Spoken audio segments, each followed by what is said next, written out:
8h19, on n'est pas forcément d'accord ce matin avec Éric Zemmour. Bonjour Éric. Bonjour.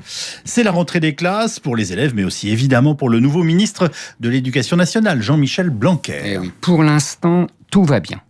Sur les réseaux sociaux ou dans les grands médias de gauche, tous les apôtres du pédagogisme, tous les sociologues à la Bourdieu, tous les maîtres des sciences de l'éducation qui n'ont jamais enseigné, tous les Dubay, Lelièvre, Mérieux, Wattrelos et consorts ne ratent pas une occasion de distiller leur venin contre tout ce qu'il fait ou ne fait pas.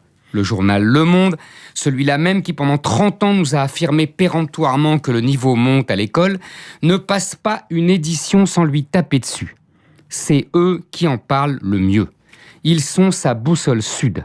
Un ministre de l'Éducation nationale traité de conservateur par les syndicats d'enseignants ne peut pas être tout à fait mauvais. Tant que Jean-Michel Blanquer subira leur ire ou leur sarcasme, il saura, et nous avec, qu'il est dans le vrai. Dès qu'ils l'applaudiront, il saura, et nous avec, qu'il a trahi sa mission. Alors, et selon vous, Éric, qu'en est-il aujourd'hui même ? Pour l'instant, tout va bien. Jean-Michel Blanquer a mis la dernière réforme des collèges de Najat Vallaud-Belkacem au seul endroit digne d'elle, la poubelle. Il a remis 2 doigts d'élitisme dans un océan d'égalitarisme. Il a parlé de la France, de son histoire, de sa langue, c'est-à-dire des mots tabous dans la logorée gauchiste de la rue de Grenelle.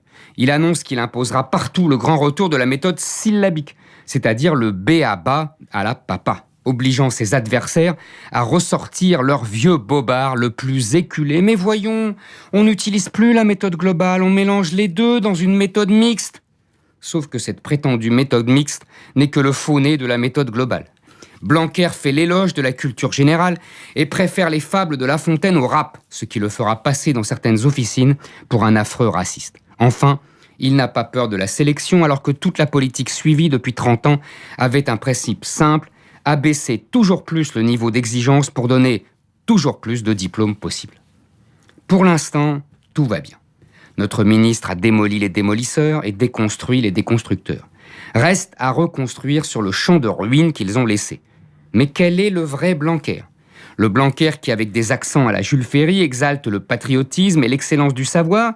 Ou le Blanquer libéral, produit de l'Institut Montaigne, qui prône l'autonomie des établissements et les directeurs patrons de leur école. Dr Jekyll ou Mr Hyde ? Au temps de Jules Ferry, tous les enfants de France faisaient la même dictée à la même heure. On apprenait nos ancêtres les Gaulois, quelle que soit son origine, et on occultait nos différences. Pas de discrimination positive dans des classes dédoublées, ni de semaines de 4 jours. La laïcité était une religion qu'on respectait plus que sa propre religion.